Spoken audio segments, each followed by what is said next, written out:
Welcome back. Thanks for staying with us. We're now getting some fresh visuals coming in of the Prime Minister who's arrived in Jewar, and he will be laying the foundation stone of the Noida International Airport shortly. Those fresh visuals now coming in of the Prime Minister, as we pointed out, who's arrived in Jewar. He will inaugurate, lay the foundation stone of the Jewar Airport shortly. Remember, as we've been pointing out, this is built over 5,000 hectares of land. The airport will not only decongest the Indira Gandhi International Airport, but also boost connectivity to Noida and Yamuna Expressway. This also will be India's first net zero emissions airport. The Prime Minister there being welcomed by the UP Chief Minister Yogi Adityanath, who himself visited the location to take stock of the kind of preparations that have been put in place.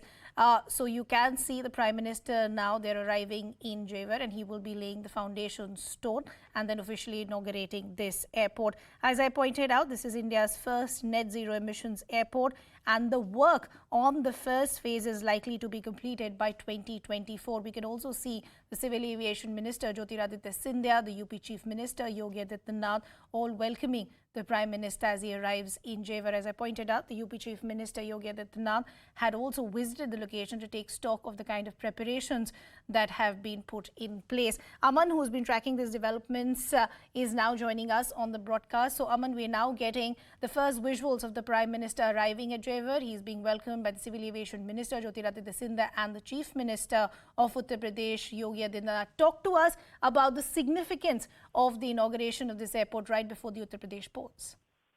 Yes, and very much you'll see a big show being held, as we saw in the case of the Purvanchal Expressway, a big show of strength. The Prime Minister is there, the Chief Minister is there, the Civil Aviation Minister is there. Clearly a message being sent to UP before the elections, the flurry of projects either being inaugurated or the foundation stones being laid. This airport is significant in the manner that it also brings a long-standing project of the BJP, which the BJP says Rajnath Singh as the Chief Minister conceived for the first time nearly 2 decades ago. But successive governments didn't let it see the light of the day. It is the Yogi government and the Modi government since 2017 which revived this project. And now finally after 4 years, after a long process in which land acquisition was done smoothly in this area, the project is finally getting a foundation stone is being laid and work will begin. And within the next 3 years, it is expected in 2024 that the airport in fact start functioning and the first flight could take off maybe before the general elections of 2024. In that way, it's a very significant project for the state as well as for politically for the BJP. Right. Aman, something that we've been discussing since morning, the timeline of how this airport will be completed also will be very, very important. The first phase, as you rightly pointed out, by 2024. Just talk to us about the kind of capacity that this airport can hold. Well, by 2024, we are expecting 12 million passengers yearly. That is what it will start with, but that will be expanded gradually to nearly 70 million passengers by 2040. That is the plan. And it is a 4-phase plan where one runway will come up in the first phase, then we'll see a second runway in the second phase. And in fact, Uttar Pradesh government wants to build as many as 5 runways on this airport, to make it Asia's largest airport. That is a large plan, that's a long-scale plan up to 2040. And in fact, the blueprint of the entire project is complete. And we've also seen videos to that effect. Also, along with that, they are planning a multimodal connectivity to this airport, which is also going to be a first, not just the expressway connectivity, which is already there to the Yamuna Expressway, and the Noida Metro is going to get extended to this airport. As well as the high-speed bullet train, which is proposed between Delhi and Varanasi, will have a station at the Noida International Airport to make passengers reach from Delhi to Noida in just 20 minutes by that high-speed line. So it's only the first airport connected in such a wide manner. Yeah. Okay. Aman, I'll request you to stay on with us. Our Uttar Pradesh Bureau Chief Pranshu is also now joining us on the broadcast. Pranshu, while the BJP is going with the narrative of Vikas, growth, development, we're already seeing politics around it as well, with the Samajwadi Party hitting out. Any other political reactions that you're picking up?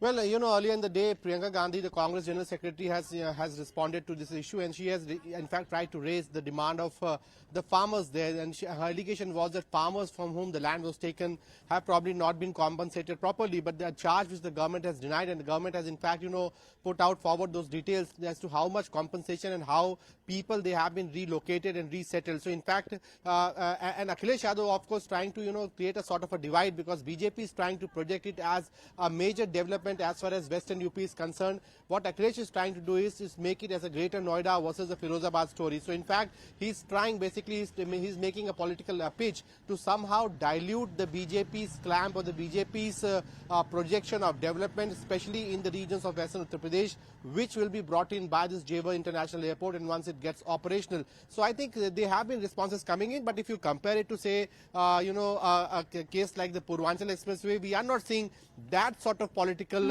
attack coming in from the opposition parties. In case of a Purvanchal Expressway, it was directly an effort to steal away the credit from the government, from the Yogi government. But in this case, the opposition is quite mellowed down. And the reason being that, you actually don't have strong reasons to at this moment to target the government on the issue of Jewar International Airport, because this airport is actually a big aspirational moment for the state of Uttar Pradesh, and it entirely puts the state of Uttar Pradesh in an entirely new category, and that's the reason why the opposition also senses the fact that too much of targeting the BJP on this issue can be counterproductive. Right. I want to quickly go back to Aman. Aman, fair to say that the BJP now wants to go with the narrative of putting Uttar Pradesh on the global map, because look at what the Noida International Airport will offer. It will be among the 5 international airports in Uttar Pradesh, making UP the only state to have that many international airports. Now, you already have Lucknow, Varanasi, then you had Kushinagar, and then another one will come up in Ayodhya as well.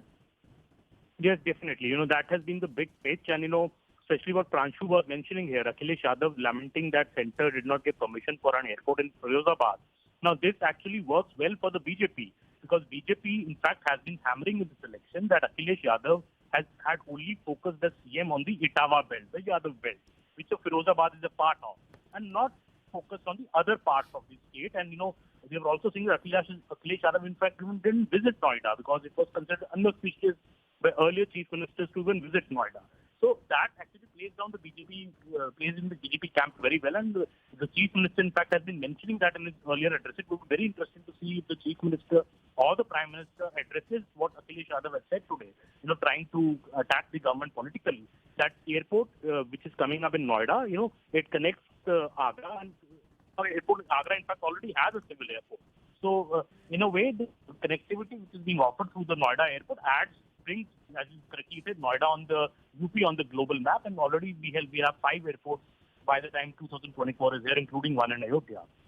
Right. I want to quickly go back to Pranshu. Pranshu, we are, of course, inching closer to the Uttar Pradesh polls. How does this Maha push towards, with Vikas, development, play in the narrative politics for Uttar Pradesh? Well, BJP clearly has, set the ball rolling. It has captured the momentum. And in fact, if you see for the last whole through the last month, it has been a very aggressive electoral campaign pitched by the Bharatiya Janata Party. Though most of these occasions, they have been actually, the government programs. You talk about the Kushinagar Airport or the Bundelkhand, visit of the Prime Minister, or the Purvanchal Expressway. All have been the government projects. But the fact that that these projects, their fulfillment or, the foundation stone being laid, also caters to the point which BJP wants to emphasize in this election. And that point is that Yogi Modi's double-engine government is something which can bring in a transformation in Uttar Pradesh. People know that the center government, the next general election is only in 2024. And before that, the message which is being sent is that if you want this growth story to continue, if you want this development to continue, if you want this change of perception for UP to continue, then you need to get back BJP again in power here in Uttar Pradesh in 2022. So I think the message which the Prime Minister has constantly been sending from all his engagements in Uttar Pradesh is that he has all endorsement for Yogi Adityanath, and how the double engine government is working well for the state of Uttar Pradesh, and that's the reason why the BJP needs to be voted back to power.